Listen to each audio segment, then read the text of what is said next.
Hey everybody! Mortis here, we're back again with another segment of Rust Electrical School, the guide to teach you how to be the best Rust electrician that you can possibly be.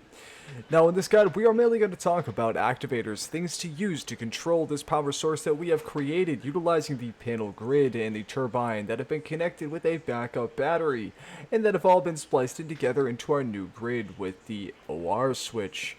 Now how do we use this to be able to create some more power sources? Well, let's take a look. Alright, so the first question I'm sure you have is what are activators? Well, activators are just anything that you use to be able to control when power is being sent to a certain area.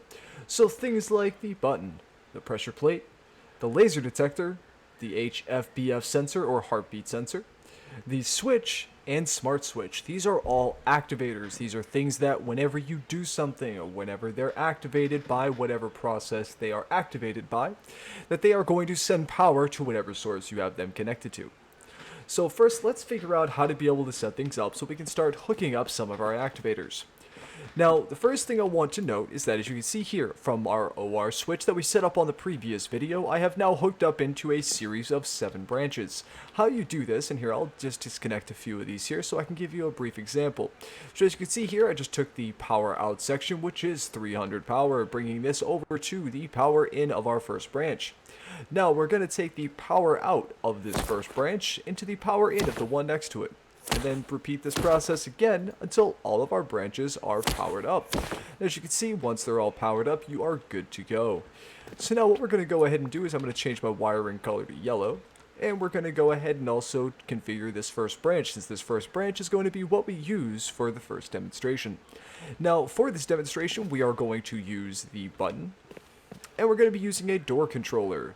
So the buttons are very simple. They have an input and they have an output. And whenever you press this button, it's going to send output to wherever you have it hooked up to. So very similar to how whenever the block pass-through is blocked, it will not send power.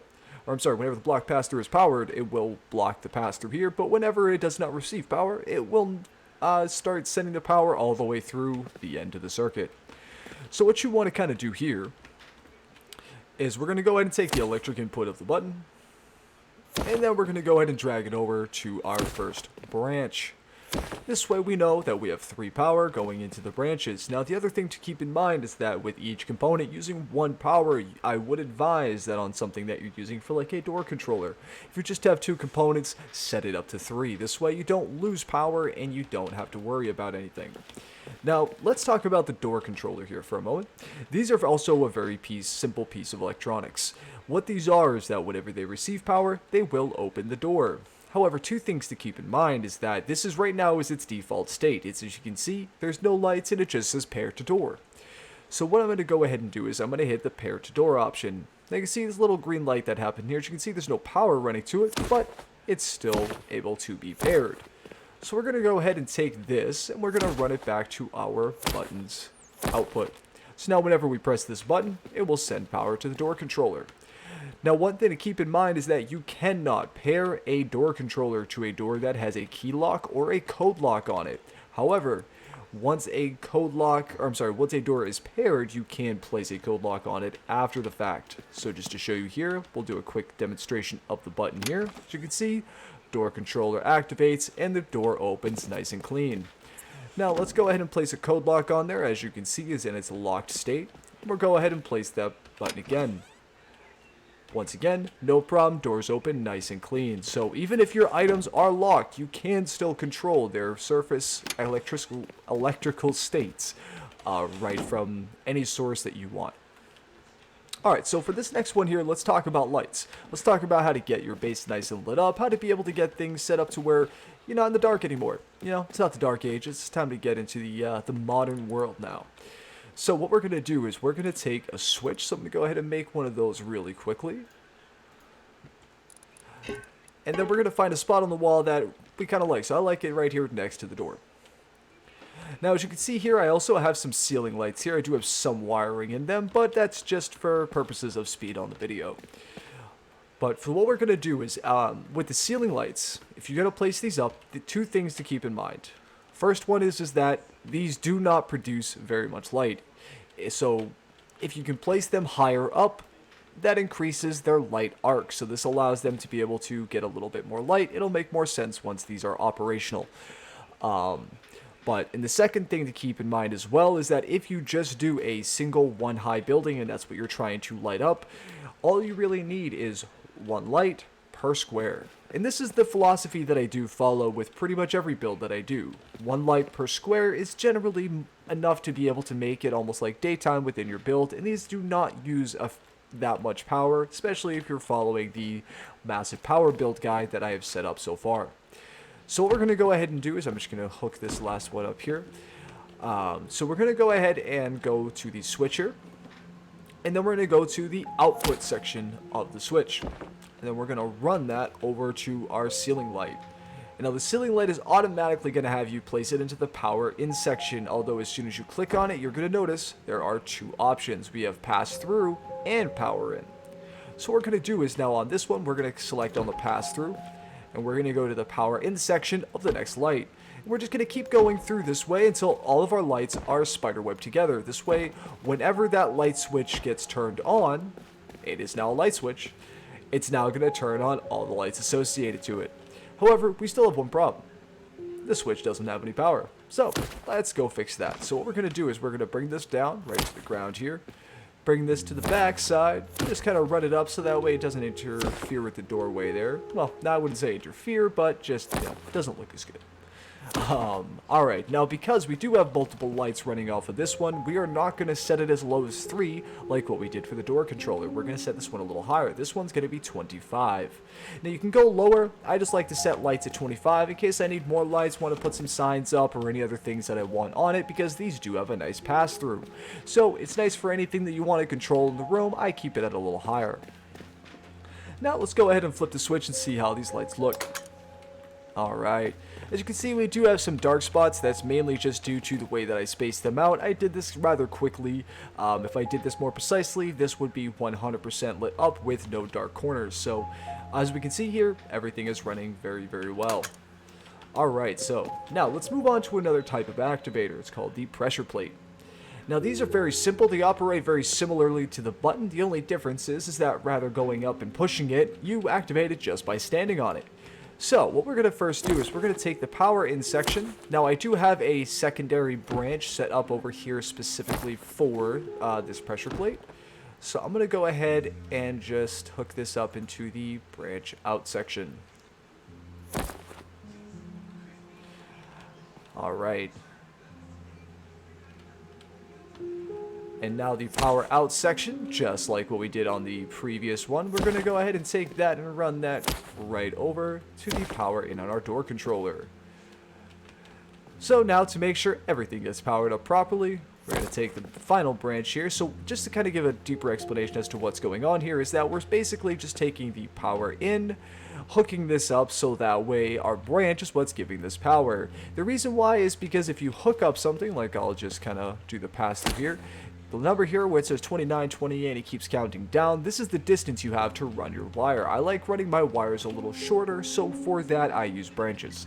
This also allows me some extra electrical workouts, so that way if I want to add more things, I have plenty of branches around my base to actually make sure I can do different things.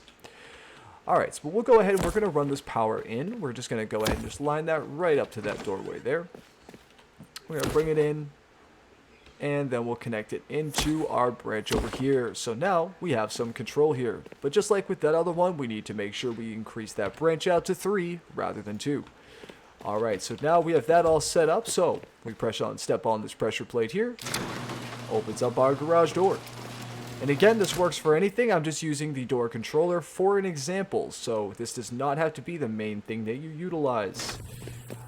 Alright, and as you can see, step off the pressure plate, door closes right behind me, and just like with the standard door, if I go ahead and put a code lock on, as you can see it's in its locked state. I'll go ahead and let that close really quickly. Forgot auto closes off. Alright, so we'll go ahead and now step on this pressure plate again, and see, even with the code lock on there, it still does not interfere with your ability to open and close the doors. So, very easy to keep moving. Alright, so the last thing that we're going to talk about here, or the last two things I should say, we're going to be talking about the HFBF sensor and the laser detector. First, let's talk about the HFBF sensor. What essentially this is that if a player gets too close to this, it's going to register it and send pass-through. So let's go ahead and get some power in here. It's a lot easier to explain when it's actually operational. So let's go ahead, and what we'll do is we'll feed off of this other branch here that I've got set up. And this is why I like having these little things set up here. Alright, so, and because we are branching off of that one now, we're going to go ahead and make sure that the electrical input here is a little higher. So on this one, we're going to change it to 15. Just in case I decided, want to branch anything else off of it at the end of the day. Alright, so now the branch out of the pressure pad is set, and we should be getting 12 power to our heartbeat sensor. So, now as you can see, there's a little red light above it, so that means that there is some power going to it. Now, how do these things work? Well, what you want to do is make sure that they are not too high, usually placing them on the first wall that people are going to encounter, and relatively low is always recommended. However, what you're going to want to do is, when you press and hold E, as you can see, it has exclude authorized and exclude others. Now, this is going to get a little confusing. What this is set on right now is that no matter who comes along, whether it be friend or foe, clanmate or teammate, enemy or not, they will be able to use this door. So if I want to make it so that way people, except for my clanmates or authorized individuals, can't go, we're going to go ahead and just select on this. So that way, now this is just saying include others. Now it's exclude authorized, so now it'll only allow me. For some reason, when they set these up, these are a little backwards, at least in my mind. I feel like when these are, whatever these are set to should be what it's actually on. However, that is not the case. So, now that we've got that set up, we still need to make it so it actually does something so long as it's receiving that power. How do we do that? Well, we do have a door controller on the other side of the door here, so we're going to go ahead and just set this up. So now our door controller is controlled up to our heartbeat sensor, so we're going to go back and through our garage door here and just walk on up to it.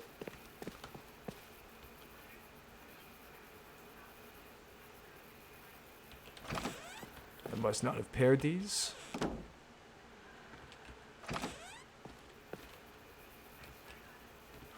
See, and now we're getting into the limitations of the door controllers.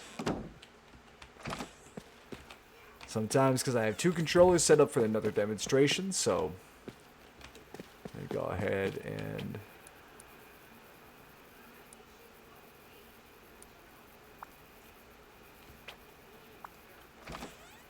there we go. Just had to reset it a little bit. So I'm just going to back up a little bit so where it doesn't detect me. And now it's opening up whenever I come around the corner. As you can see, it's still set up the exact same way with exclude authorized and include others. However, I think that there are some issues with the current server I am on. But all you have to do is just make sure that that is set up with that way, and this will make sure that nobody except for people you authorize, this means clan members and teammates, will be able to activate this and open this door. And just like with all the other ones, if I put a code lock on it, it does not change.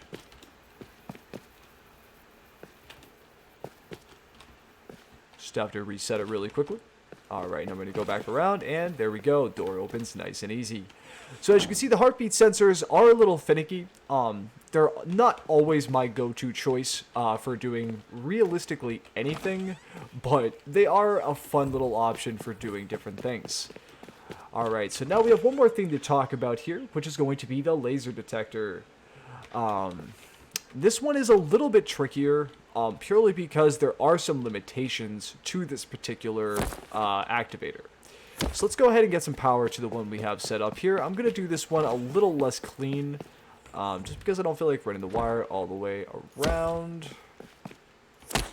Alright, so bam, now you can see we have powered in our laser line, so every time I step near it, it's stopping it from going all the way through. So this is what would be activating it, just walking through the laser line. Very easy. Again, activate, non-activated. Activated, non-activated.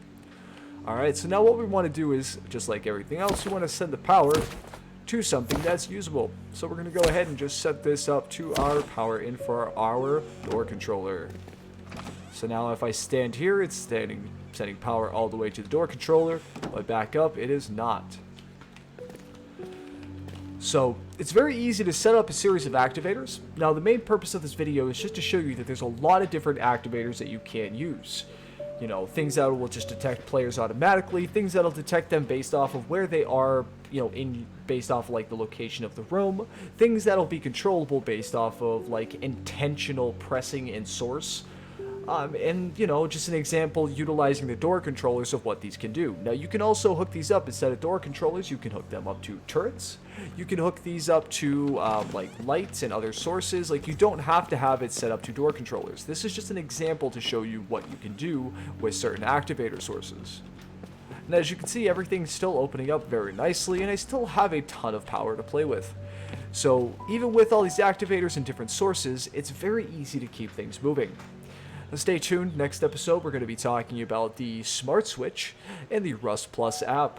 And I do really hope you guys enjoyed this video, and I hope it was informative, and as always, if you have any feedback, feel free to leave anything you have in the comments or private message me directly through YouTube. And I do hope that you were able to enjoy this video and you hit that subscribe button, and happy gaming.